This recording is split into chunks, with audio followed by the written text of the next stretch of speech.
y presidenta del programa ICARA para la promoción científica de mujeres en América Latina y el Caribe. Recientemente ha editado junto a Freddy Parra y Carlos Chickendance el libro Dios en los signos de los tiempos, fundamentos, mediaciones y discernimientos, por las ediciones de la Universidad Alberto Hurtado este mismo año de 2022. Hoy nos va a compartir su ponencia, La vida religiosa consagrada en Argentina y Chile en el tiempo conciliar, aspectos generales y algunos signos de renovación. Virginia, por favor. Bueno, muchas gracias Marcos, Stefan, Claudio por la invitación. Y bueno, les voy a compartir a través de este PowerPoint algunos elementos sobre vida religiosa consagrada en Argentina y Chile del tiempo conciliar, tomando algunos aspectos previos al 62 y otros posteriores sin irme muy para adelante. Y lo que quiero es encuadrar con elementos más bien generales primero y luego algunos signos de renovación que necesariamente son, digamos, singulares, no tienen la pretensión de totalidad, sino ver algunos rostros y algunos modos de irse encarnando esta renovación. Bueno, en primer lugar, a nivel de datación cronológica, muy someramente, un elemento para la vida religiosa que prepara el 62 son los congresos de los estados de perfección impulsados por Pío XII. Voy a detenerme brevemente en esa nomenclatura, estados de perfección, a continuación, que representa el modelo tradicional y preconciliar. Y en particular, en los años 53 y 54 se prepara en Chile, en el 53, uno de estos congresos de los estados de perfección que se va a realizar en el año 54 en Buenos Aires. Esos congresos, bueno, lo que tienen de peculiaridad, convocan, en este caso el de 53-54, a los países Argentina, Bolivia, Chile, Paraguay, Uruguay, obviamente por la proximidad. En el año 55 la creación del CELAM, en el año 59 la convocatoria al concilio que ya se mencionó, y también la creación de la CLAR, muy importante, Confederación Latinoamericana de Religiosos, que es importante señalar en tanto que se van creando en estos años las estructuras de organización, bueno, tanto las episcopales como las, bueno, episcopales a nivel de América Latina, el 55, como las de vida religiosa, 59, en los países en distintas fechas. Por ejemplo, Brasil en el 52 ya tiene su conferencia de religiosos. El año 59-60, bueno, la consulta, los votan, no me voy a detener porque ya fue presentado en detalle, pero solo algún elemento después podemos dar. En el año 62, bueno, obviamente la apertura, le doy mucha importancia a la figura de Juan XXIII, también como historiador, como visionario de ese cambio de época que la Iglesia debía asumir también para ella misma, hacer un giro eclesiológico, como se ha denominado, de 180 grados. Aspectos generales, entonces, algo de números, bueno, hay que marcar a mediados del siglo XX hasta los años 60, fines de los 60, un crecimiento, sobre todo de mediados a fines de los 60, muy notable de vocaciones en cuanto a la vida religiosa, sobre todo femenina. Me detengo solamente en la última columna. Ahí ven el salto, ¿no? De 1912, 14.000, a 1967, 116.102 religiosas. En Chile, en los 70, no tengo dato anterior, 4.924 religiosas, y en Argentina 14.000. Bueno, ahí tenemos como una noción de qué número estamos hablando. Mientras que clérigos y religiosos sumados no alcanzan a la mitad, sino que son un tercio, ¿no? O sea, también para ver la proporción de mujeres religiosas en este universo cuando estamos hablando. La noción de estado de perfección remite fundamentalmente en el siglo XX al Código de Derecho Canónico de 1917, con énfasis en la vida de consejos vividos en comunidad de forma estable a través de votos, siendo la obediencia el más importante. Y también remite en la tradición cristiana a una diferenciación entre los religiosos consagrados y los demás cristianos. Por eso es importante en el año 62, en la previa, en la discusión conciliar y en el postconcilio, hacia dónde va el cambio, y ese cambio que se puede llamar adaptación acomodada al tiempo o renovación y ayornamiento, se va a localizar en la superación de esos dos caminos en la vida cristiana, los religiosos y los laicos, para irse hacia un planteo de santidad cristiana, ¿no? Santidad de todos los bautizados, santidad cristiana es la noción que empieza a aparecer, ahora vamos a ver precisamente en algunas obras, solamente acá doy como ejemplo, ¿no es cierto? Jean Leclerc, el clásico La vida perfecta, del año 48, estamos ahí en pleno modelo tradicional, pero ya en el 53, con Gar, Jalones para una teología del laicado, muestra que los dos géneros de cristianos que están como codificados a principio del segundo milenio debe ser revisado y superado. La obra de Tils, marcando ya un énfasis en el cambio de rumbo, 58, Santidad Cristiana, muy semejante a la obra de Trullar, y después ambos editan juntos otra serie de perspectivas. Y este estudio que cito del 66 es muy importante porque relee la perícopa del joven rico, que tradicionalmente se aplicó a la vida religiosa, pero desde una exégesis ya más histórico-crítica se permite, junto a este estudio, muchos otros, discernir mejor que el joven rico se está refiriendo a la exigencia evangélica de todo cristiano, no solamente de un estado o grupo en particular. Bueno, esa obra, para que veamos también el delay en la recepción latinoamericana, se traduce al castellano y se publica por la CLAR en el año 71. Es decir que, bueno, todavía los avances, y del 71 en adelante, 70 en adelante, la CLAR empieza a publicar la teología renovada del concilio.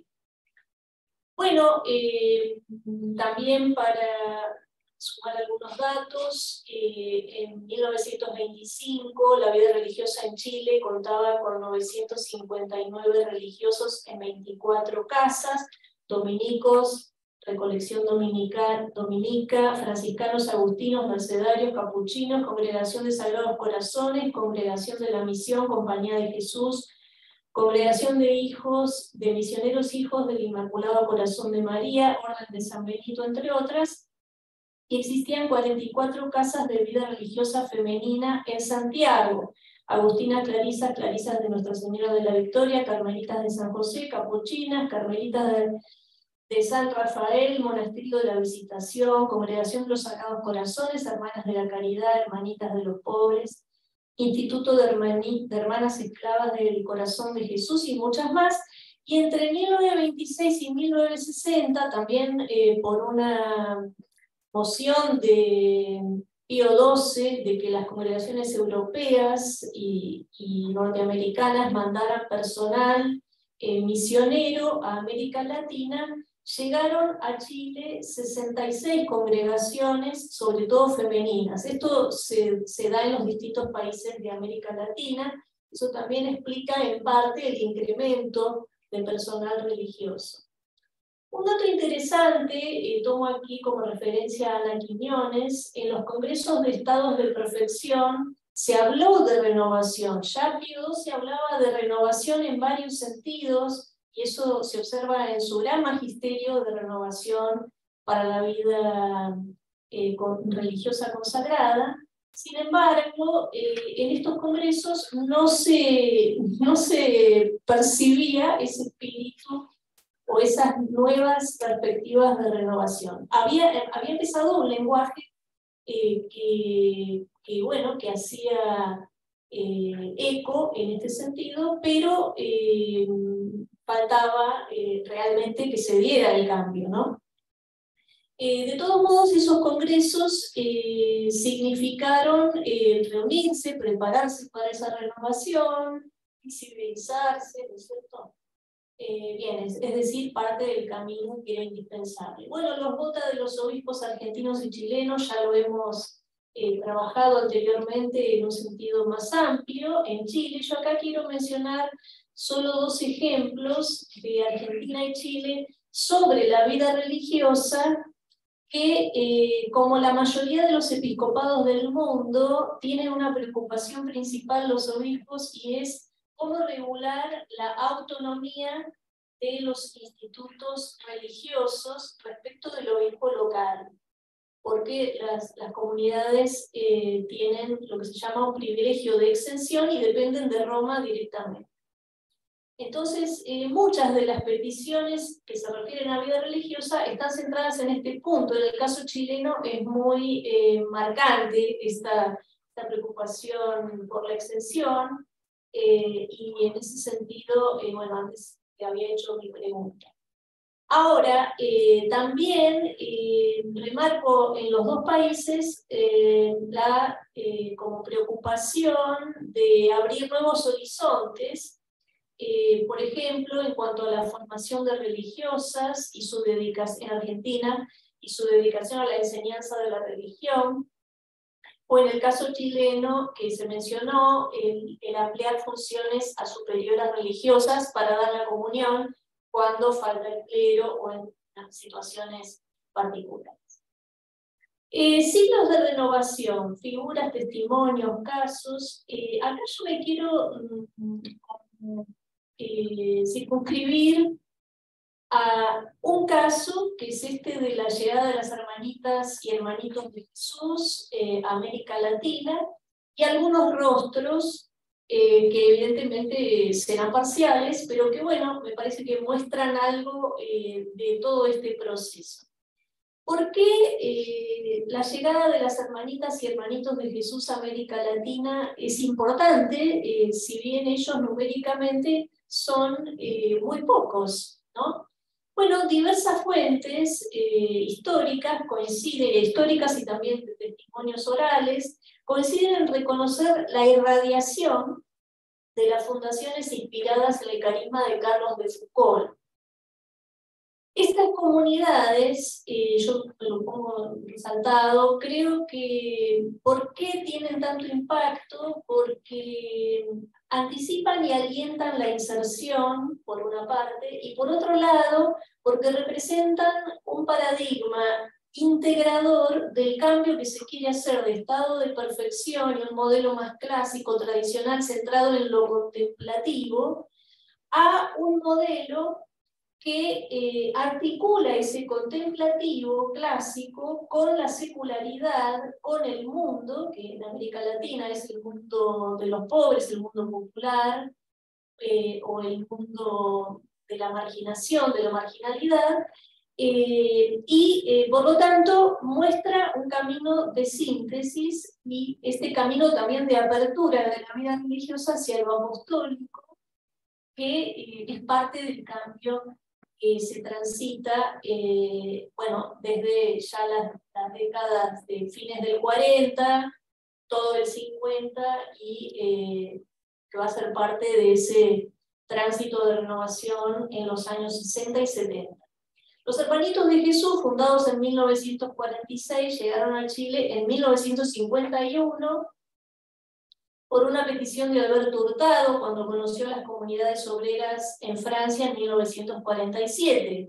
Las hermanitas, fundadas en 1939, llegan en 1952 a la Amazonía. Acá pongo a la hermanita Genoveva como un gran paradigma de esta comunidad en Tapirapé, ahí tengo un error de tipeo, Amazonía, en la cual ellas se insertan con una comunidad indígena, bueno, y la posibilitan que no desaparezca y que no solo continúe, sino que crezca, y es muy emblemática en el contexto de América Latina. En el caso de Chile, llegan en el año 59 a La Victoria, bueno, en Argentina también tienen al menos 2 comunidades. 4 rostros que quiero aquí enfatizar. Bueno, esta conexión entre Alberto Hurtado, antes señalábamos con los hermanitos, con muchas otras dimensiones de esta renovación que ya se vienen dando en el contexto belga y francés. La figura de José Aldunate Lyon. Quiero remitir ahora algunos aspectos puntuales. Las hermanitas de Jesús en La Victoria, allí con Sole del Villar, en una visita que hicimos en trabajos etnográficos hace unos años atrás, y la figura de Anita Gossens, misionera belga, vinculada a las hermanitas, que sin duda también representa un rostro particular.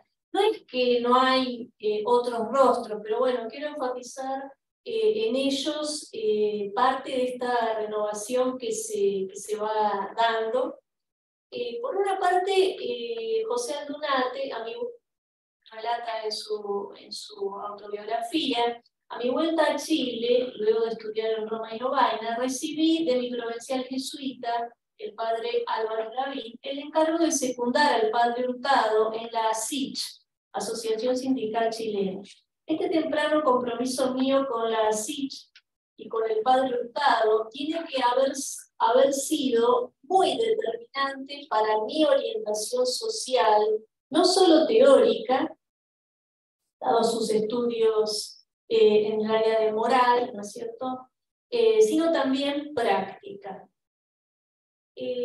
Bueno, imposible hablar de José Aldunate en 2 minutos, pero acá quería recordar 3 claves en la historia de José Aldunate para entender este encuentro y, bueno, en su actuación, que nunca fue en solitario, siempre fue unida, por supuesto, a la obra de la compañía, pero también a comunidades en sectores populares, a vínculos con otros actores de la vida religiosa, sobre todo femenina, y también a líderes o participantes de movimientos de derechos humanos. El encuentro con Alberto Hurtado, 51-52, en el periodo que nos ocupa, años 62 en adelante, se destacan sus labores en la compañía, maestro de novicios provincial. En el 73, Calama,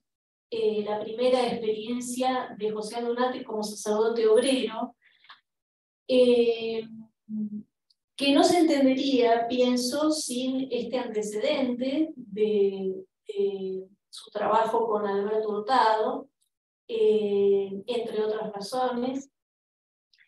Bueno, luego, periodo de la dictadura, 74-76, Policarpo, que acá estuvimos recién mencionando, Evo, que fue, Calama se transforma a partir de la dictadura en equipo Misión Obrera, como comunidad base, como comunidad cristiana, y de Evo surge el movimiento contra la tortura Sebastián Acevedo, que hemos venido a indagar de forma etnográfica también hace unos años. Bueno, quiero entonces en la figura de José Aldunate recordar algo de lo que estaba haciendo la vida religiosa en Chile.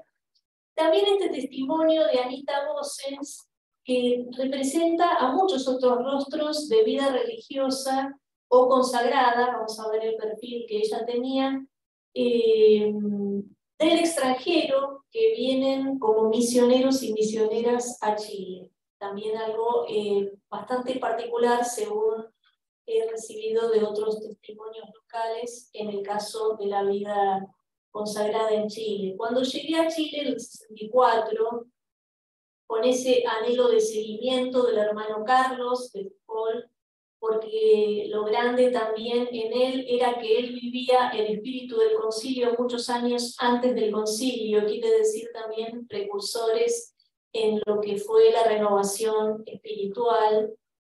Incluso antes de llegar, yo tuve en Bélgica la gran oportunidad de ir a muchos encuentros previos del concilio, que era algo único.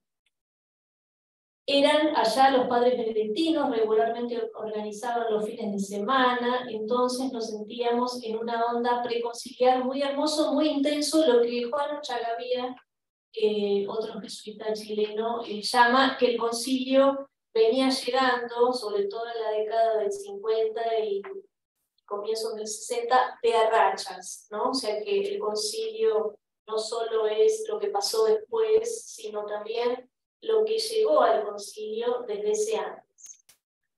En una entrevista con Sergio Silva, en el año 2013, bueno, salió el tema, eso también es interesante, cómo en los testimonios van apareciendo las grandes figuras o las figuras más salientes. Salió el nombre de Anita Voces y yo pregunté, ¿ella es consagrada? Sí. No creo que pertenezca a congregación. Pareciera que una respuesta no tiene que ver con la otra. Yo creo que es laica consagrada. Y Anita Voces, cuando yo la entrevisto, me dice que no es consagrada, que ella había querido estar en la congregación, en la comunidad de las hermanitas, pero bueno, no se dio la posibilidad, pero de todos modos ella viene a Chile como misionera y está vinculada con ellas, ¿no? De hecho, en los momentos más críticos de la represión militar, bueno, son las hermanitas quienes la acogen hasta que ella puede como ubicarse en ese momento. Y acá puse también otro rostro que es conocido en Chile, la hermana Carolina Mayer, que ella sale de su comunidad, como muchas otras también, muchas otras mujeres y religiosos también varones que salen de las comunidades a partir del concilio o después del concilio. Quiero decir, me dice Sergio Silva, que de pronto hay mujeres que dentro de una congregación descubren una tarea que la congregación no acepta. Es decir, están los religiosos y religiosas de las congregaciones, pero también hay un grupo que no debemos perder de vista, que son quienes dejan la congregación. En algunos testimonios se menciona que se deja la congregación para ser fiel a los cambios que el concilio quiere proponer.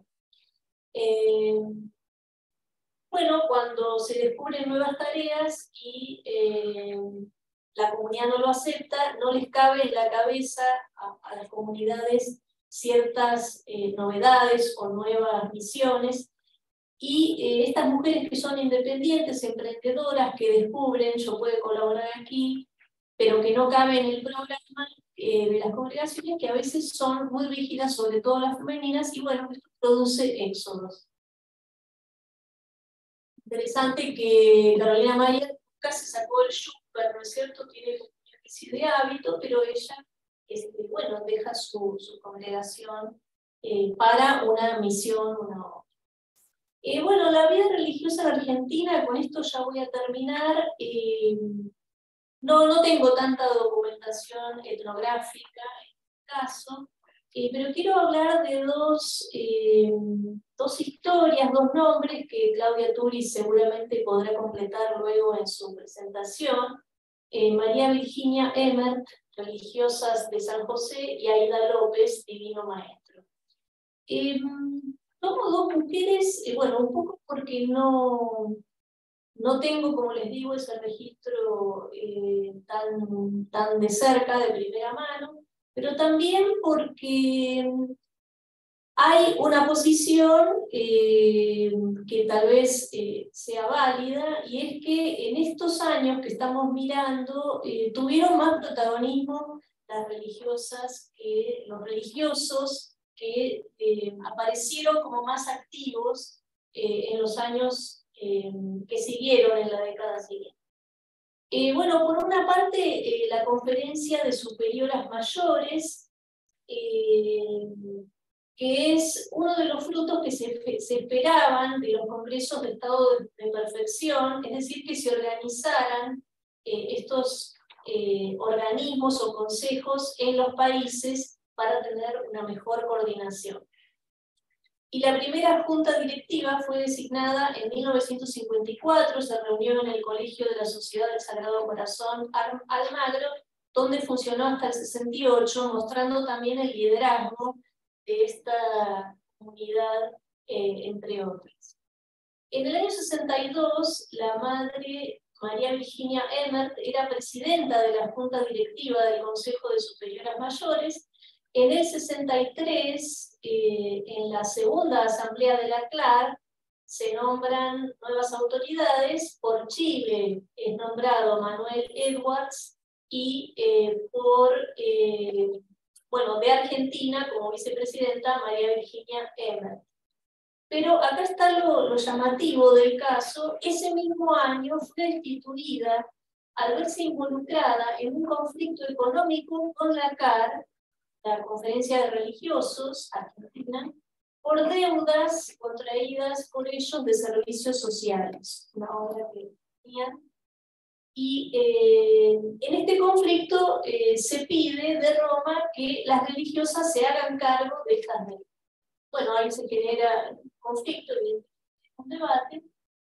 Quiero terminar un poco provocadoramente con esta declaración de Aída López, que ya es años posteriores, pero que muestra cómo comienza a haber también un cambio de perfil de las religiosas mujeres. Y aquí ella, bueno, estas son noticias tomadas del diario La Razón, en la obra de Ana Quiñones. La máxima dirigente religiosa de América Latina, no sabemos si lo era tanto, pero por lo menos aquí aparece resaltada su figura, expresó que las monjas deben dejar de ser simples auxiliares obedientes de la jerarquía católica para convertirse en elementos deliberativos. Zoraida López, de Argentina, vicepresidenta de la CLAR, dijo ante 300 delegados de la 10ª reunión del organismo que el tiempo de la liberación femenina dentro del clero ha llegado. Bueno, esta es una expresión, me parece, parte, no la única, por cierto, ni tampoco seguramente representada o compartida por todas las religiosas, sino seguramente por una minoría, pero que está mostrando todo un proceso de cambio y de evolución que se empieza a dar en los años del concilio, y que va a fermentar seguramente con la realización del evento y su posterior recepción. Muchas gracias.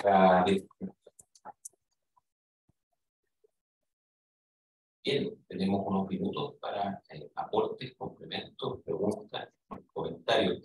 Yo parto con en esta lógica no ajustada exclusivamente al periodo previo al concilio, pero al momento, solo dos comentarios, Virginia.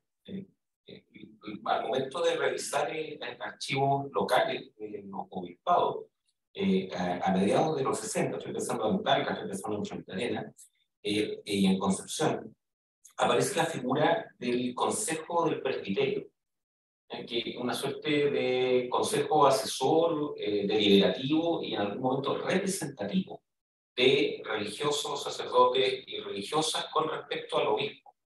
Y en esos archivos lo que aparece permanentemente es el rechazo, la negligencia de los obispos de convocar a este consejo.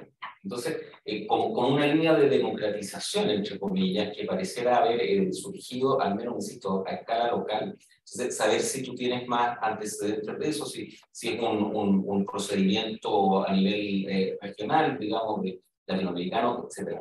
Y lo otro con respecto, solo para de algún modo complementar lo que tú decías sobre la participación femenina en la iglesia.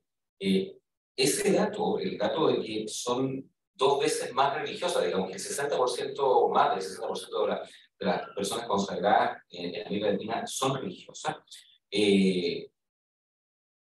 se distancia tanto de la participación que efectivamente tuvieron las religiosas en la gran instancia de recepción del Concilio Vaticano II, que es acá en Chile, el sínodo del 67 y el 68, en donde, siendo un ejercicio realmente único y incomparable de participación de la comunidad católica en la gestión de la vida institucional, aparecen declaraciones muy explícitas de religiosas diciendo que ellas son las sirvientas de la iglesia, y que la relación de abuso y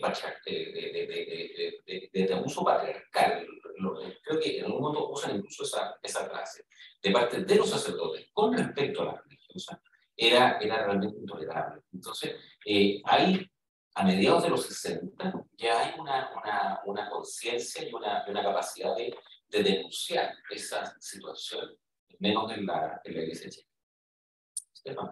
Sí, hacer un comentario que se relaciona además con lo que dice Marcos, que es una pregunta que a mí me interesa mucho por la comparación, que es si tú pudiste percibir diferencias en cómo esas religiosas ven su relación con la jerarquía entre Chile y Argentina, en el sentido que tú citaste el caso de la Virginia Emmer, y yo realicé estos actos también, y ellos piden a los obispos que pagaran esa deuda, y los obispos le dicen que no, que los dejan ahí, y en el fondo ayudan a destituir a esa superior. Entonces, y ahora Marcos cuenta que aquí en Chile parece que también hay poca ayuda por parte de los obispos hacia esas religiosas. ¿Pudiste ver diferencias ahí? ¿Cómo percibían esas religiosas su relación con los obispos? ¿O dirías que es más o menos parecido en ambos países, en el sentido de que hay en estos años 70 poca ayuda todavía? No sé si reunimos un comentario más. ¿Hay alguna pregunta más? Claudia, por favor. Un director a sus servicios.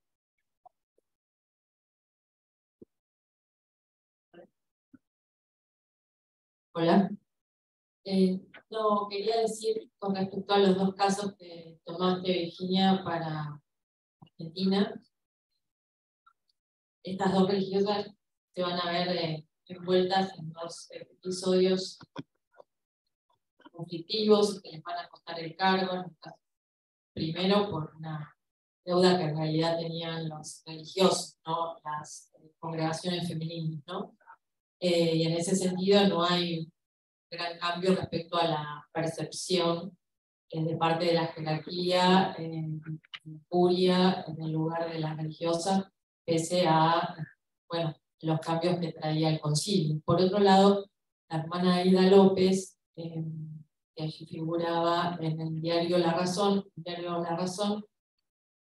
no sé si lo traían en un sentido positivo, o sea, posiblemente los que estuvieran a favor de la renovación dirían que bueno lo que está diciendo, lo que dijo la hermana Aida López, pero el diario La Razón era un diario, digamos, sospechado de pertenecer a los servicios y en general va a tener una línea totalmente contraria a la iglesia tercermundista, o sea, todas las notas más sensacionalistas, escandalosas, van a aparecer mucho en el diario La Razón, entonces, bueno, tenemos que estar atentos a eso.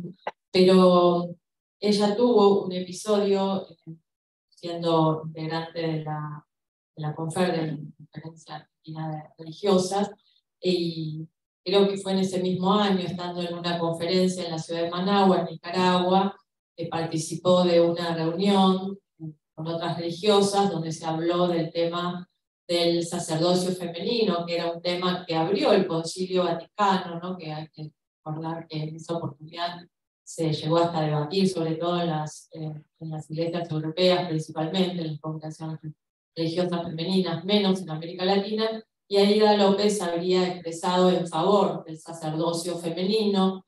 Esto fue denunciado, digamos, por grupos también, digamos, de las derechas católicas, que a veces, bueno, tenían nombres como macabeos del siglo XX, o grupos muy, muy ultra, ¿no?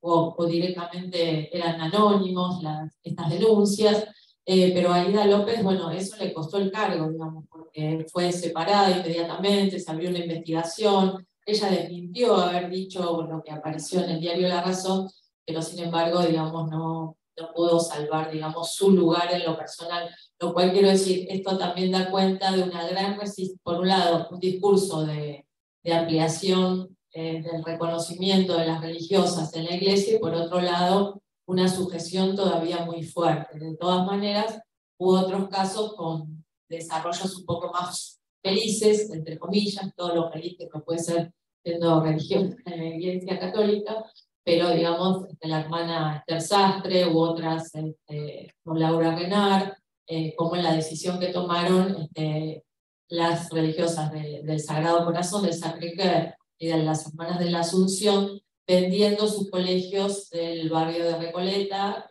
y del barrio de Palermo Chico, donde hubo mucha intervención de la curia, también querés sacar una tajada económica de la venta de esos colegios, y sin embargo tomaron esa decisión muy firme para hacer la experiencia de la vida inserta dentro de lo que era la concepción ya de la opción por los pobres. Virginia, por favor. Bueno, sí, muchas gracias por las preguntas. No sé cuánto puedo satisfacer con mis respuestas, porque de estos temas que me preguntan no los he indagado específicamente, ¿no? Estos consejos del presbiterio con religiosos y religiosas, y bueno, la escasa vinculación con obispos o falta de convocatoria.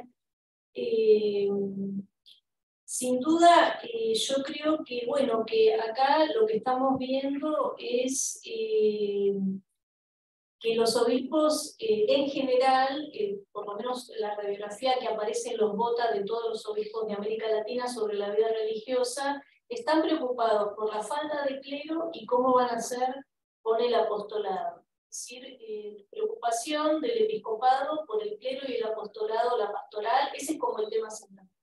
Y en ese sentido, la preocupación por la vida religiosa está centrada en cómo pueden colaborar con el clero. De hecho, en el año 55, en la reunión del CELAM, en Río de Janeiro, perdón, de la conferencia episcopal en Río de Janeiro, el planteo es que los religiosos colaboren con los sacerdotes en las parroquias y en el apostolado ordinario, ¿no? Se entiende, es correcto, porque bueno, los obispos están a cargo de sus iglesias particulares y tienen que organizar la pastoral. Pero eso quiere decir que su punto de vista es, en cierto modo, funcional o unilateral, y bueno, y no está, creo, todavía el ámbito preparado como para, me interesa lo que opine el religioso de lo que yo como obispo tengo que hacer o de hacia dónde va la iglesia, ¿no? Eso se va a ir gestando. Ahora, eso no quiere decir que no hay interacción, y en algunos casos muy buena, entre sacerdotes y religiosos, ¿no? Ya la existencia, no lo conozco, pero la existencia de consejos de presbiterio que incluyan religiosos, se está hablando de una figura participativa, inclusiva. En el caso de las comunidades en las poblaciones, como bueno, el caso que citamos aquí de EMO y otras comunidades, o en las iniciativas por los derechos humanos, colaboran distintas congregaciones.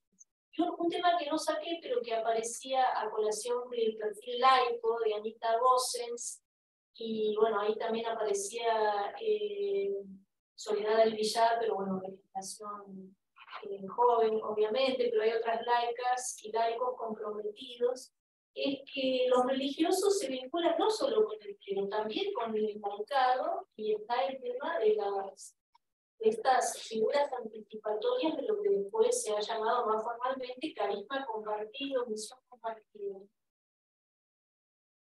Bueno, esta queja de las que vos referís, no conozco ese caso tampoco de cerca, en 68, las religiosas que se quejan o protestan por ser sirvientas en la iglesia. Bueno, yo creo que hay por eso lo saqué el tema, ¿no?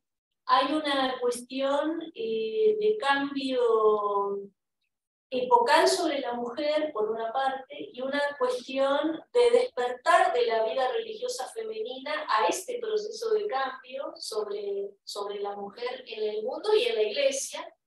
Y evidentemente ese despertar genera situaciones tensas, ¿no? Y además, de cierto modo, inéditas. Hay congregaciones que van a, me parece a mí, van a llevar adelante esa renovación muy tímidamente y más bien siguiendo como los modelos más tradicionales de la manera de funcionar, reconociendo la autoridad, y otras comunidades que son las menos, que se van a situar en una posición más creativa, más profética, de más discusión o más tensión. Y bueno, en esa línea citaba este caso. Gracias por la aclaración. Es evidente bueno, que en esta noticia aparece como crítica, pero yo la tomé a propósito de levantar lo que significa positivamente digamos, romper el molde y haberse dado, aún con el costo de lugares, ¿no es cierto?, y de rupturas, haberse dado la libertad o haber tenido la osadía de plantear los cambios que se necesitaban y que se siguen necesitando, ¿no? Porque esto no es un tema que ya concluyó, digamos. Perfecto. Muchas gracias, Virginia. Y a continuación, y para ya cerrar el bloque del día de hoy, vamos a dejar a ustedes con Stefan Ruder, que no me mandó su presentación, así que voy a decir cosas que se me vienen a la cabeza solamente. Stefan es profesor del Instituto de Historia acá de la Pontificia Universidad Católica de Chile, investigador responsable del proyecto Génesis, conflictos católicos, la Iglesia Católica ante las dictaduras militares en Chile y Argentina. En los últimos años ha publicado una serie de artículos vinculados a la figura de los capellanes militares o de las relaciones entre la dictadura y el Vaticano durante el periodo del 70, 70 y 80 en Chile. Es además parte del grupo de estudios sobre intervenciones políticas católicas en el espacio público durante la dictadura, que hemos ahí juntos, ¿no? Hemos trabajado justamente con las publicaciones que colaboraba en su edición José Aldunate, ¿no? Podemos callar primero y luego Policarpo. En el día de hoy me quedo con mucho antecedentes más que voy a compartir con él. En el día de hoy va a compartirnos su presentación, La Misión General en Buenos Aires, 1960, y en Santiago, 1963, como indicador del estado interno de las iglesias católicas argentina y chilena. Stefan, por favor. Muchas gracias, Marcos. Yo sabía que tú sabías lo más importante. Está súper bien. Muchas gracias. Me voy a disculpar que voy a usar el PowerPoint, sobre todo para mostrar las citas, y van a ser muchas. Pero espero que así se entienda un poco mejor. Cuando en abril de 1960 en el boletín AICA se presenta la Misión General de Buenos Aires, se dice: esta gran misión será la más grande que se conoce en la Iglesia, ya que abarcará al mismo tiempo 5 diócesis, 285 parroquias y una población de alrededor de 8 millones de almas. Unos meses más tarde, Monseñor Bonatti, el obispo auxiliar de Buenos Aires, encargado de organizar la misión, habla del evento como la más grande misión que se haya realizado jamás en los 20 siglos de existencia de la Iglesia, ya que se le considera un acontecimiento excepcional en la vida de la Iglesia, no solo en la Argentina, sino en el mundo entero. Casi 3 años más tarde, en Chile, la Misión General de Santiago quiere llegar a 2.300.000 personas, por lo que el tono es algo más humilde, pero muy parecido. La revista Pastoral Popular dice sobre la Misión General que no creo que haya habido en Chile alguna vez un esfuerzo pastoral de tanta magnitud. Y el mismo cardenal Silva Enríquez la califica como el acontecimiento religioso más importante del siglo en Santiago. Sorprende, o por lo menos a mí me sorprendió cuando leí estas palabras, que la historiografía, tanto argentina como chilena, no ha escrito nunca, hasta donde yo sé, y ahí los colegas me pueden corregir después, nunca nada sobre estas misiones generales en ambos capitales de los países. Ni en la historia de la Iglesia Argentina de Stefan Milzanata ni aparece en los tomos de la historia de la Iglesia chilena tampoco, y solo Dalila lo menciona una vez y en el libro de Smith aparece y me van a decir dónde más, pero yo lo he encontrado mucho. Y sin embargo, me parece que un análisis de la presentación de los programas, ideas y metas de estas 2 misiones generales puede entregarnos no solamente elementos para entender la renovación de la vida pastoral, sino, y eso es mi hipótesis, también da los indicios justamente sobre las vías de apertura al mundo de ambas iglesias. Ambas misiones, que eran considerados, como vimos, los eventos más importantes en la historia por las respectivas jerarquías eclesiásticas, se llevaban a cabo en fechas muy cercanas, alrededor del año de la apertura del Concilio Vaticano II, y en iglesias vecinas y muy cercanas también. Por esta razón creo que nos puede decir mucho sobre el estado interno, el rol de los laicos, la relación con la política y la disposición de abrirse al mundo de ambas iglesias, sobre todo en un análisis comparativo. En lo que sí que quiero presentar un primer acercamiento a este análisis comparativo, basándome para Argentina, sobre todo en los textos oficiales del Boletín AICA o de la revista eclesiástica del Arzobispado de Buenos Aires, y para el caso chileno en revistas católicas como la revista católica La Voz, Mensaje Pastoral Popular, y en documentos del archivo del Arzobispado.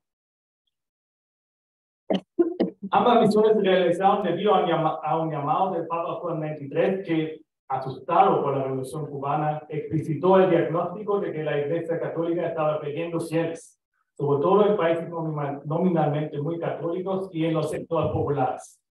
La Iglesia tenía que hacer un esfuerzo para reencantar a estas mayorías más pobres de los países latinoamericanos para no perderlas frente al comunismo. Las misiones internas se insertaron entonces claramente en el clima de renovación que reinaba en la Iglesia a principios de los años 60 y que tuvo su expresión más álgida en el concilio. Ahora, la misión en Buenos Aires se llevó a cabo entre septiembre y noviembre de 1960, entonces antes de la apertura del concilio, mientras que la misión de Santiago se realizó en 3 etapas, entre el verano del 63 y el verano del 64, por lo que se relacionaba directamente con el concilio. Estas diferencias en las fechas hay que tomarlas en cuenta en el momento de comparar ambos eventos. Vemos entonces cómo se hablaba en las iglesias sobre estas misiones. A primera vista, las metas de las misiones argentina y chilena eran casi iguales. Es así que el cardenal Cacciano y arzobispo de Buenos Aires, Cacciano dijo en agosto de 1960 que el fin inmediato que buscamos es la renovación de la vida cristiana y mejoramiento espiritual de los católicos. Muy parecido se expresó el cardenal Silva Enríquez en la misa de comienzo de la misión en Santiago. Con esta campaña masiva se está poniendo en marcha la renovación de la Iglesia que propicia el Concilio Vaticano II. Esta renovación de la Iglesia se debería hacer también en ambos casos a través del uso de los medios masivos y modernos de la época para crear un clima de misión general y para que nadie quede sin estar enterado de esta extraordinaria ocasión ofrecida por la misericordia divina.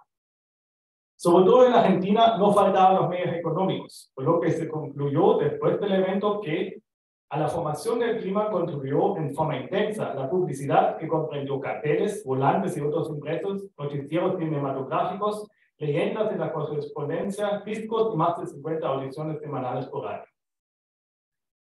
Pero ya en este primer punto del formato de las misiones se notan diferencias entre ambos países, tanto en la magnitud como en el estilo de celebración del evento.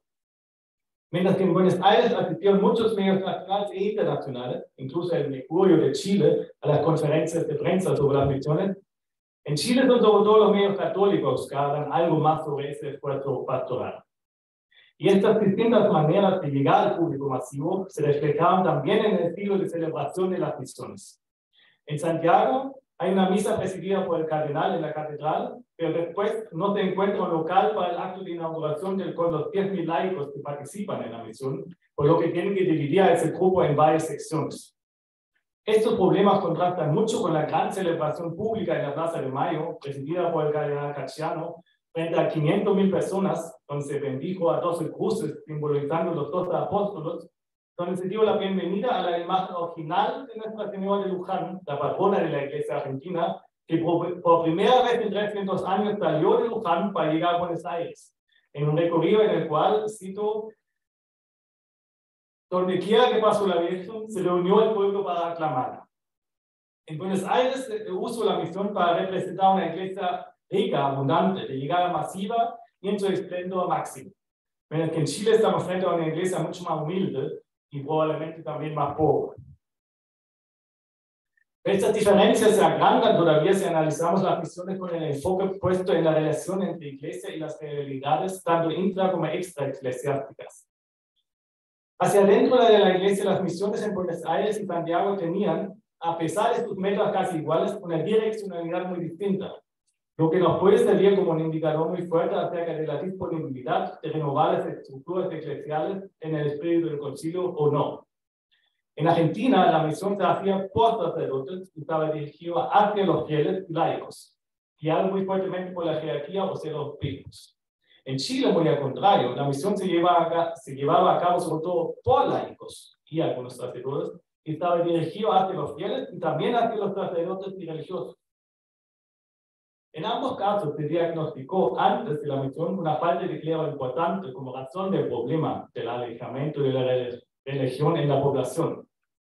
Ahora, en Buenos Aires se suplió esa falta con la llegada masiva de misioneros extranjeros, sacerdotes de muchos países, sobre todo de España, que organizado por el cardenal Cacciano y con la ayuda de la OXA, la obra sacerdotal de cooperación con Hispanoamérica.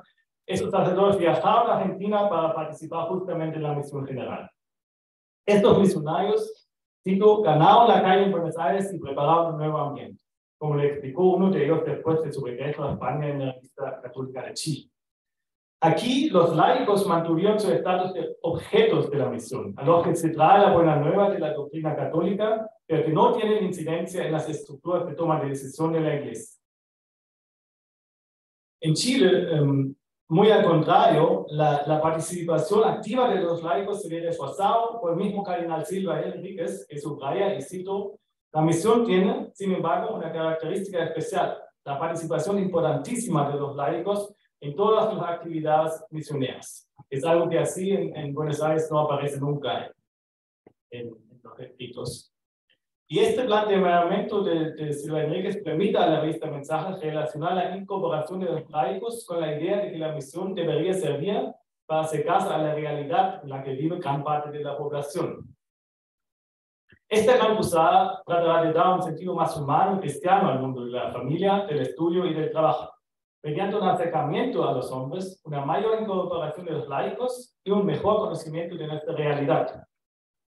Este acercamiento a la realidad debería ser la primera tarea de los sacerdotes y religiosos, por lo que son ellos, los miembros de la institución, los primeros objetos de la misión, ya que el distanciamiento de la religión no es responsabilidad del pueblo, sino de los mismos sacerdotes, como se expresó bien en otro artículo de Mensaje. Aunque nos duela, párrocos y sacerdotes debemos hacer un examen de conciencia y reconocer la parte de culpa que tenemos en la descristianización de nuestra patria. Y por esta razón, los religiosos y las religiosas en Chile también son parte de los objetos de la misión, o, como le expresó Segundo Galilea en el mensaje, la conversión de muchos párrocos y religiosas a una nueva mentalidad pastoral no es menos importante que la conversión de los alejados. Los documentos sobre la idea y los objetos de la misión entregan entonces para Chile un indicio claro sobre la apertura hacia el cambio de estructuras y la incorporación de laicos en la iglesia, que se relaciona con esta idea de ir a ver y conocer la realidad del pueblo para adaptar la manera de cómo enseñar la doctrina a esta realidad. Esto está muy en línea con el concilio, pero no se ve en los documentos sobre la misión en Argentina, donde prevaleció la idea de una iglesia que entrega un mensaje desde la jerarquía hacia los laicos. Estas distintas concepciones del rol de la iglesia se ven cimentadas también en el análisis de la relación de la iglesia con la política y el mundo, que se puede percibir en esos documentos. En este ámbito aparecen primero dos puntos en común muy claros. Si para el cardenal Cacciano en la misión se impone como un deber ineludible actuar fuera y por encima de todo partido político, en Chile está igualmente claro que la misión no debe ser confundida con una campaña política. La Iglesia insiste en ambos países en su independencia política, por lo que se cuida mucho de no relacionar la misión con una posible campaña a favor de algún partido político. Eso sí, y este es el segundo punto en común, hay claramente un enemigo político contra el cual está dirigida la misión en ambos países. En Argentina esto se explicita desde el momento en que la misión se entrelaza oficialmente con el primer Congreso Mariano Interamericano, que se lleva a cabo en Buenos Aires inmediatamente después de la misión, y cuyo tema general es, y cito, nuestras graves responsabilidades frente al peligro del comunismo en el orden religioso, en el orden de la cultura y en el orden económico-social. En Chile se nota cuando a la misión se le presenta como parte de un plan pastoral de emergencia que el Santo Padre, preocupado por los sucesos en Cuba, ha pedido a todos los episcopados en América Latina. El comunismo y su penetración en la clase obrera sigue siendo un gran problema para la iglesia en ambos países, por lo que la misión tiene en ambos casos la tarea explícita de contrarrestar sus influencias.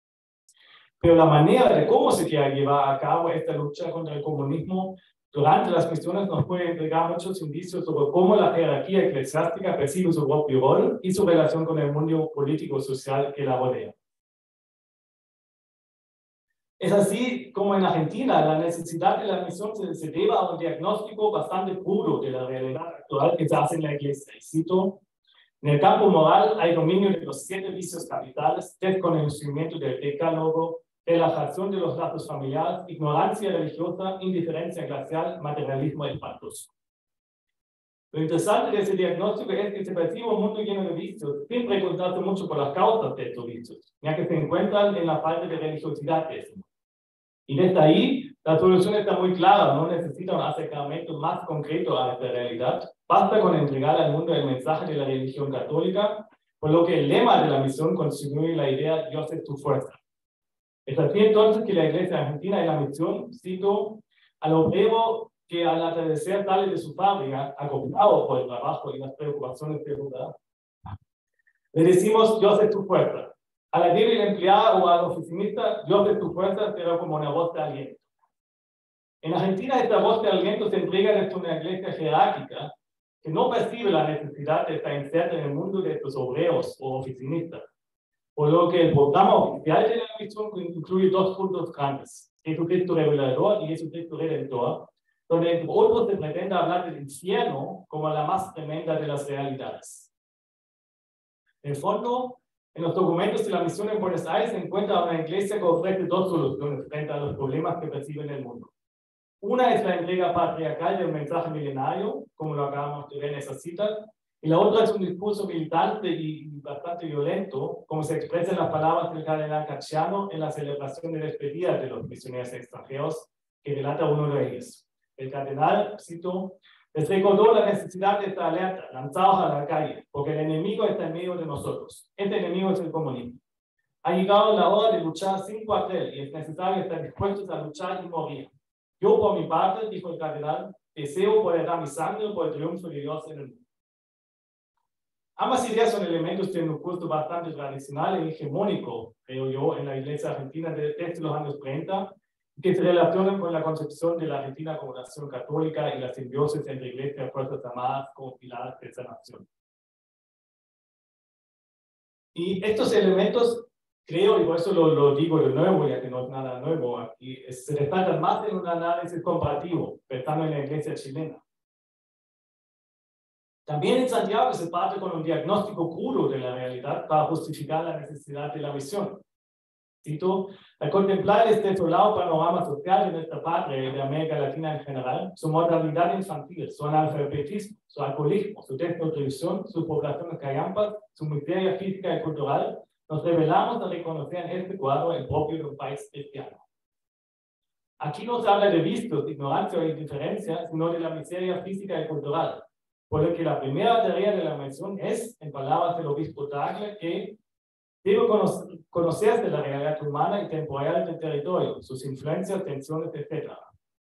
Esta idea de abrirse al mundo e ir a conocer la realidad desemboca también en una solución bastante distinta de la de Argentina. En Santiago, el cardenal pregunta a los estudiantes si no pueden ayudar a, cito, darle justicia a los obreros, posibilidades para que ellos, con sus propios equipos civiles, surjan, para que ellos luchen por sus ideales, para que estos ideales sean los de Cristo. Aquí no se entrega una doctrina que el mundo tiene que aceptar, sino se habla de que los ideales cristianos deberían conectarse o convertirse en los ideales de los obreros. Estas ideas de acercamiento al mundo obrero se notan mucho en las instrucciones que la Iglesia entregó a los laicos misioneros, los que se instan no solamente a vivir en medio de los hombres, sino también se les da ejemplos de la vida concreta para prepararlos en su tarea. Y voy a citar solo uno. Así le cuenta, entre otros, que sobre Pedro, que es un obrero, un sencillo peón, sin instrucción, sin educación, que ha sufrido en su vida y que lo poco de educación que recibió fue de compañeros comunistas que lo explotaron.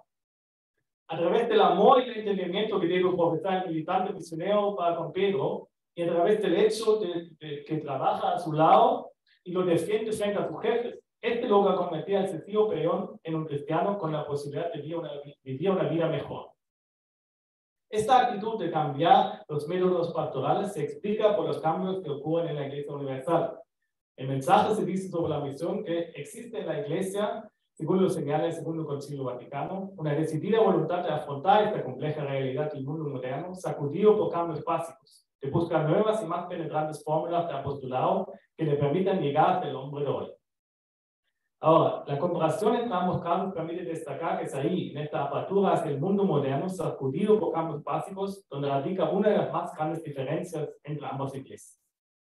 Esto se ve muy nítidamente en una declaración del obispo Bonatti en Buenos Aires, que afirma que la misión será la predicación del Evangelio y que no hay nada nuevo en esta doctrina, ya que la iglesia recibió el mandato de predicar todo lo que Cristo enseñó, lo que la acarreó a través de 20 siglos de predicación, dolorosos desgarramientos por haberse mantenido fiel a este mandato. Este uso discursivo de la historia milenaria de la Iglesia contrasta con los dichos de Monseñor Tagle sobre la misión en Santiago, que también se refiere a los 20 siglos del pasado, pero también mira hacia adelante. Detrás de nosotros 20 siglos nos respaldan. Delante un mundo nuevo de perspectivas decisivas y fascinantes nos aguarda. Es por esta razón que la revista del Arzobispado de Santiago puede decir sobre la misión que no se trata de ligarlo con ninguna vuelta al pasado de hace 100 o 500 o 1000 o 2000 años. La misión es un encuentro directo, sin adornos, sin recuerdos y abultitos, sin vestimentas complicados, con Cristo con su vestido obrero. La iglesia chilena en el año 63 parece estar dispuesta a acercarse al mundo obrero, a escuchar a la población, a aprender de ellos y desde ahí cambiar y adaptar sus formas de apostolado. Esto significa también presentarse como una alternativa en la vida social y política de los chilenos y no como la única alternativa, como todavía parece pensar a sí mismo la iglesia argentina. Esta diferencia, que se puede interpretar como una diferencia en el grado de secularización de las iglesias, se nota también en el último punto, que se refiere a la idea que tienen las iglesias sobre la influencia en la vida política de la nación. En Chile, Monseñor Tagle pretende frenar la paganización de la vida con la misión para lo que necesitamos un cristianismo vigoroso y adulto, sea capaz no solo de resistir, sino de extender por todas partes el reino de Dios. Pero esta extensión por todas partes se celebra después de la primera fase de la misión, sobre todo en el hecho de que se logró convivir con la gente. Así, un testimonio de incalculables proyecciones pedagógicas fue la convivencia diaria de los misioneros en la casa de los campesinos. La renovación de la fe tiene, al parecer, para la iglesia chilena, sobre todo la función de influir en la vida cotidiana de los fieles, y así, a través del ejemplo pedagógico, recuperarlos para la religión. En Argentina esto suena distinto. ya que en palabras del cardenal Cacciano, de la renovación de la vida religiosa depende también, y en buena parte, el bienestar social de la nación. Para el cardenal, recuperar a la gente para la religión no solamente les ayudará en sus vidas cotidianas, sino tiene una funcionalidad directa en el mantenimiento de la paz social y del bienestar general. Y esta contribución de los católicos al mantenimiento de la paz pública y del bienestar general de la nación es directamente proporcional al vigor espiritual de su vida cristiana, que depende del conocimiento adecuado de su doctrina. Para la Iglesia argentina, su doctrina está directamente entrelazada con la vida política de la nación y sirve como garante de la paz pública y el bienestar de la nación. Y esta visión de un rol público importante de la religión está respaldada por el propio gobierno, que en un decreto advierte sobre la misión general que son indudable las consecuencias que en cuanto a unión y pacificación de los habitantes de la República se alcanzarán en tan magna celebración. Mientras en Chile la Iglesia recibió por la misión ataques de los sectores conservadores que están en el gobierno en ese momento, en Argentina recibió un respaldo oficial del gobierno, que solamente reforzó esta idea de la religión como única y verdadera guía para la vida pública. Esta concepción constituye todavía en 1960 la base de la misión general en Buenos Aires, lo que contrasta bastante con la autopresentación de la Iglesia chilena durante la misión en Santiago en el 63. Y con eso voy a concluir rápidamente. Las misiones generales en Buenos Aires y Santiago significaban los esfuerzos más importantes en la historia de las iglesias nacionales de entregar su mensaje a la población. Las mismas jerarquías eclesiásticas les dieron una importancia histórica, por lo que me parece, los textos y documentos sobre esas misiones se transforman en documentos significativos para entender el estado interno de las iglesias y la autopercepción de los obispos de su rol hacia adentro y hacia afuera. Esto incluye los posibles grados y la disponibilidad de una apertura al mundo y los estados de secularización interna y externa aceptados por estas jerarquías. En el análisis vimos cómo en la iglesia chilena existió un espíritu de renovación bastante importante que toma los impulsos del concilio para tratar de acercarse a la población, insertarse en la vida de los pobres a través de la misión y entregarles a los laicos un rol fundamental en las estructuras eclesiales. Sigue predominando la idea del penal-comunismo, pero esto se quiere hacer a través de una iglesia que aprende, se renueva, se acerca a estos comunistas y les habla en su idioma para adaptarse a sus vidas y de esta manera, ojalá, ganárselos para la religión. Aquí ya no se percibe la idea de una sociedad perfecta que administra la única verdad, por lo que la gente solamente necesita conocerla para que haya paz social y bienestar general. En Chile, la iglesia se presenta durante la misión del 63 como una alternativa para la población que está dispuesta a cambiar su estructura y su lenguaje para llegar a las clases pobres. En Argentina, durante la misión del 60, este espíritu de renovación abarca sobre todo nuevos medios y formatos. De hecho, en los asuntos de usar la radio y la tele, la iglesia argentina parece estar mucho más avanzada que la chilena. Pero no se refiere a estructuras ni a doctrina. Así, no hay mucha renovación hacia adentro, no se habla de incorporación de laicos, ni hacia afuera, donde la religión sigue manteniendo su función de única salvación de la nación y garante de la paz pública. Ahora, como dije al principio, hay que tomar en cuenta el momento de ambas misiones, ya que Chile se lleva a cabo después de la apertura del concilio, por lo que estos impulsos podrían haber tenido un efecto mucho más importante que en Argentina. Pero en el momento de la misión en Buenos Aires, el llamado al concilio ya se había realizado, y dentro de la iglesia ya existían voces que apoyaban una renovación más profunda.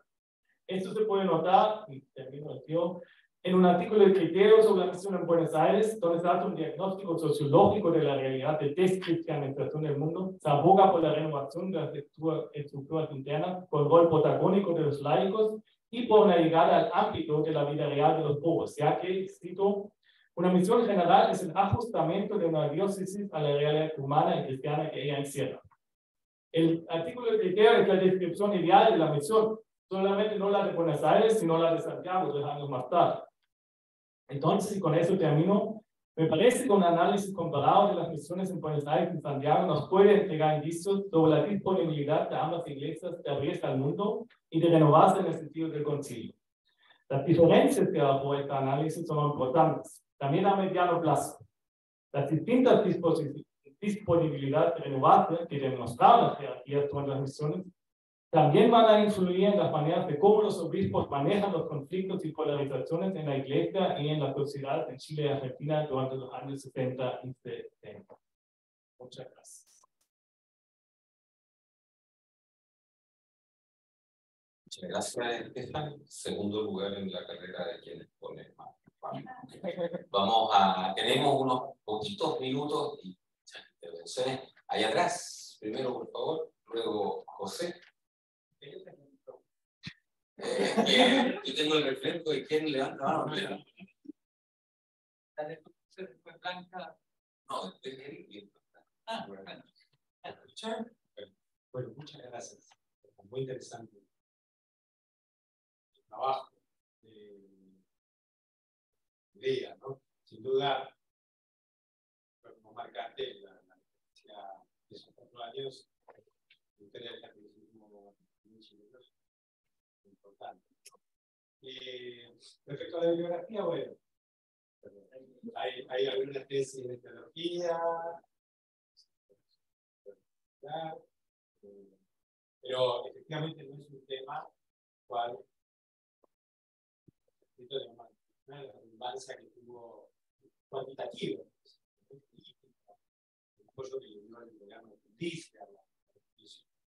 Ahora, me parece que es, no, pensándolo, ¿no? Es como la última escena, como una última escena, eso se podía hacer en la Argentina en el 60, seguramente no hubiera sido posible.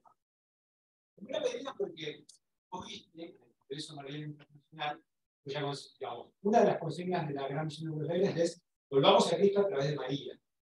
Y es muy interesante eso, porque volvamos a Cristo implica reconocer que particularmente la sociedad porteña es una sociedad descristianizada.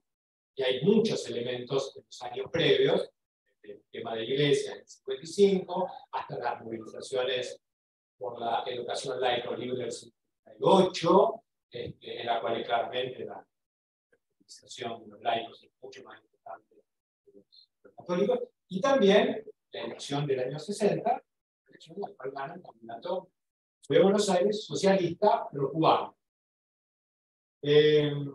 Ahora, en las actas del Congreso Mariano, está clara la divergencia interna que ya hay en ese campo. Participan desde intelectuales de la década del 30, como Atilio Romay, como sociólogo, Antonio Donillo, que dice la gran misión fue un fracaso. La misión no sé bien para qué querían que se diera, o esta idea de la lucha contra el comunismo, pero hay que ver cómo se encara, qué se no. Está clara en las actas del Congreso que ya ahí no hay un consenso. La palabra de Cajiano es una palabra urgente, en el sentido de que efectivamente está ante una situación lineal. Pero es interesante porque hay un artículo de Humberto Muñoz, un mensaje, en el cual dice, bueno, la verdad que la Gran Misión de Buenos Aires es una misión que los laicos prácticamente no aparece. Y es lo mismo que dice Donini, que fue reprendido, se sabe, por Cajiano, por haber hecho esa referencia. Y me parece que a mí que la Gran Misión es un momento liminal en la historia de la persona, porque aparte, como vos decís, no, bueno, no es católico, no, reproduce escenas que ya son incluso viejas para el mismo campo católico. Vamos a la pregunta, ¿no?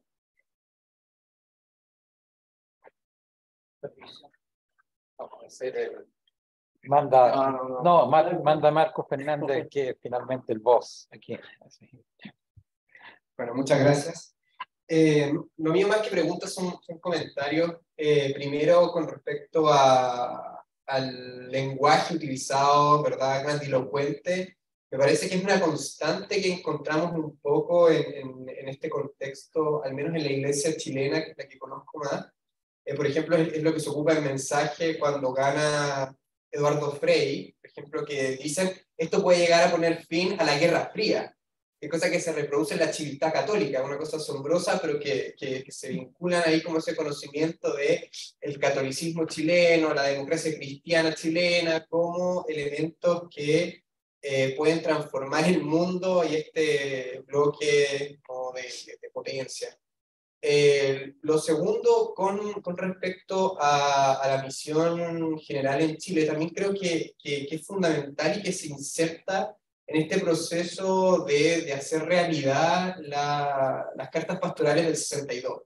¿No? Yo creo que es de alguna manera un momento que permite manifestar estar en concordancia, ¿no?, con la reforma agraria de la Iglesia, esta cercanía de la Iglesia con los pobres. Yo creo que no es casualidad, por ejemplo, que Enrique Alvear, que va a ser conocido, ¿no?, como el obispo de los pobres, tenga un rol protagónico en esta misión general y que lo vincula con eso, ¿no?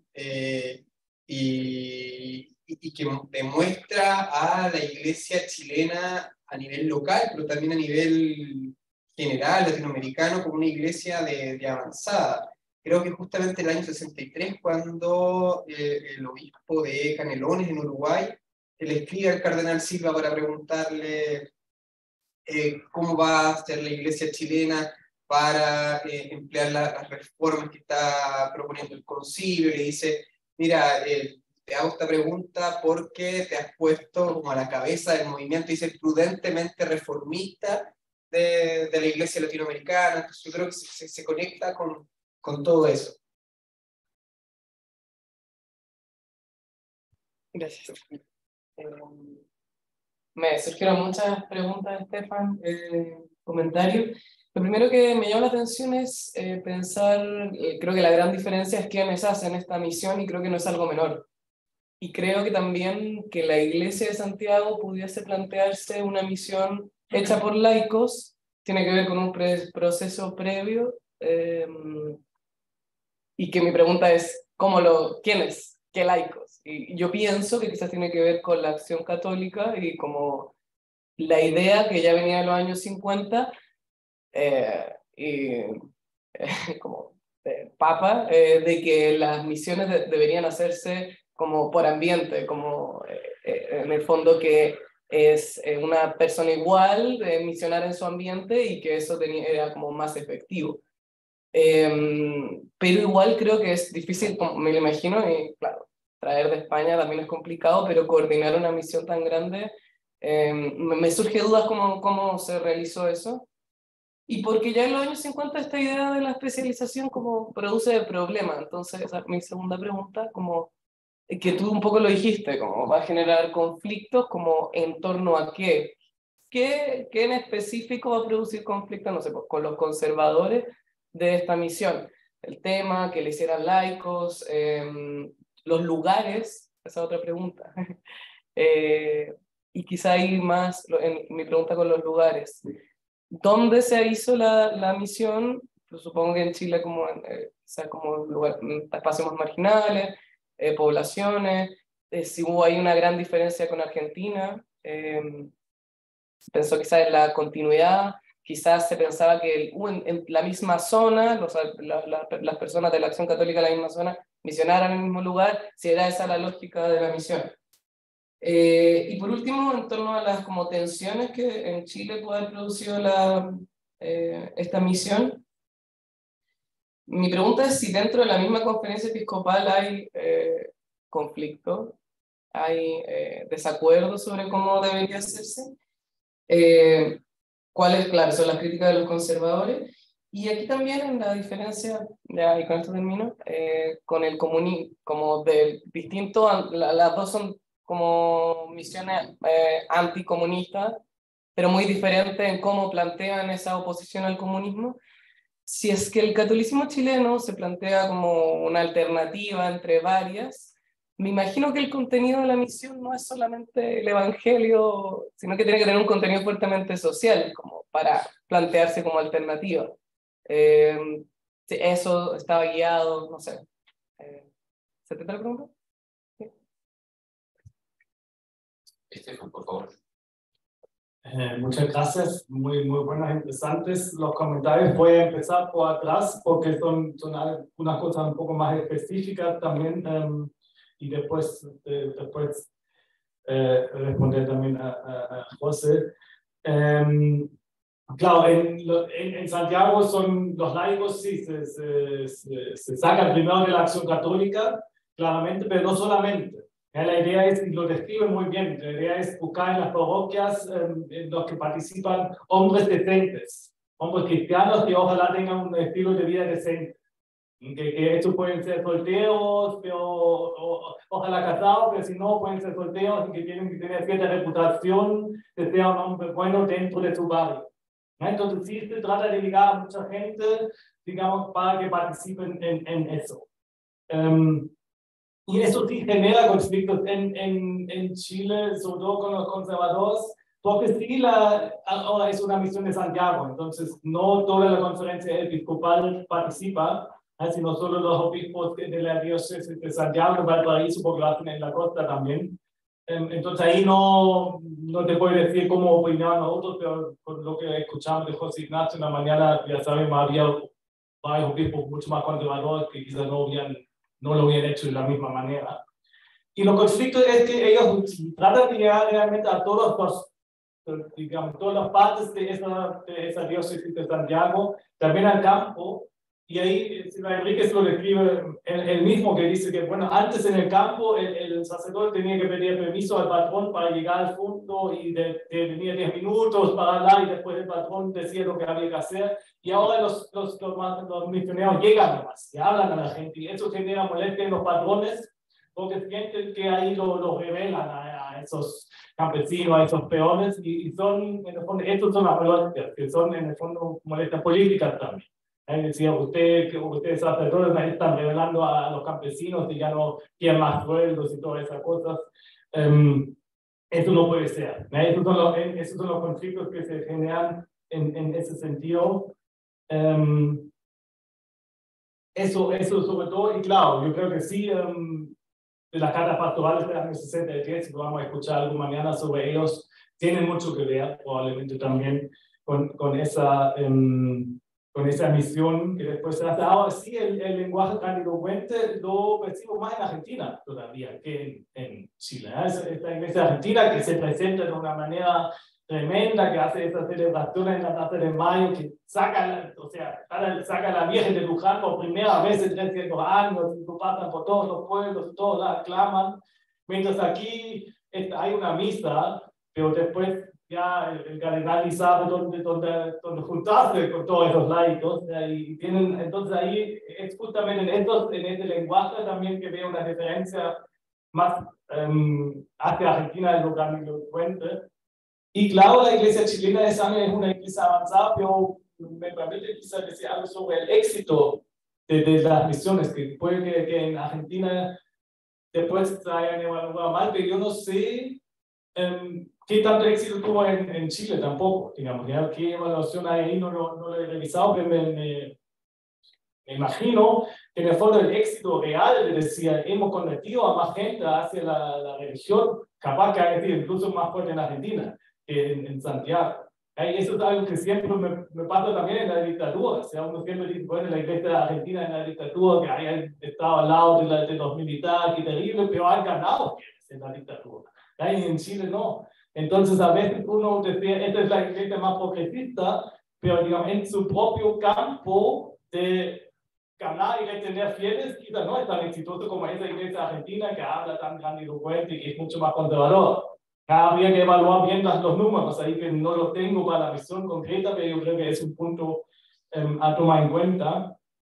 Y claro, lo que tú dices, José, obviamente puede ser la última escena aquí, o es algo que me pasa en una autorreflexión, que esa comparación que yo creo que es muy importante y muy necesario, a veces obviamente nos puede hacer ver solo los extremos, o solo lo que, claramente lo que dicen en Argentina, cuando lo comparo con Chile, contrasta más, o lo veo más conservador que quizás en realidad es, y al revés también, en Chile lo podemos ver más progresista que en realidad es. Entonces, obviamente hay que tener cierto cuidado con eso, pero sí creo que esto es, que después del año 60 en Argentina hay más divergencia, hay más voces, claramente, pero la iglesia es una institución muy jerárquica. Y la jerarquía en Argentina, los más importantes, como Cachiano en la cabeza, pero varios más, siguen, o sea, para ellos no es la última escena. Hombre, ellos es un reflejo de lo que piensan y que siguen pensando en todos los años 60. Y por eso me parece tan importante esa diferencia con Chile, porque el cardenal Silva Enríquez también es conservador, también está en contra del comunismo, pero tiene una apertura hacia esos otros pensamientos que le permite después, creo, mediar mejor algunos conflictos, ¿ya? Con la iglesia joven, con otras cosas, que Catiano o otros obispos en Argentina, que lo único que quieren es prohibir a esa gente, o censurarlo. Y eso genera obviamente más resistencia, más conflictos, más extremos. Y creo que eso es muy importante tomar en cuenta y eso se ve muy bien en las comparaciones. Muchas gracias, Estefan. Bueno, agradecer nuevamente su permanencia acá, de haber participado de esta primera parte del coloquio. Agradecer a la gente que ha estado ahí también a través de Zoom por su audición, ¿no? ¿Cómo sería? Su fidelidad a este canal. Invitarles, además, esto sigue el día de mañana, nos trasladamos a la Universidad del Hurtado, a la sala de investigación de la Casa Esperanza, la entrada es por Almirante Barroso 10, empezamos a las 2 de la tarde y concluimos ahí cerca de las 6. Muchas gracias otra vez, gracias Claudio por el micrófono y nos vemos.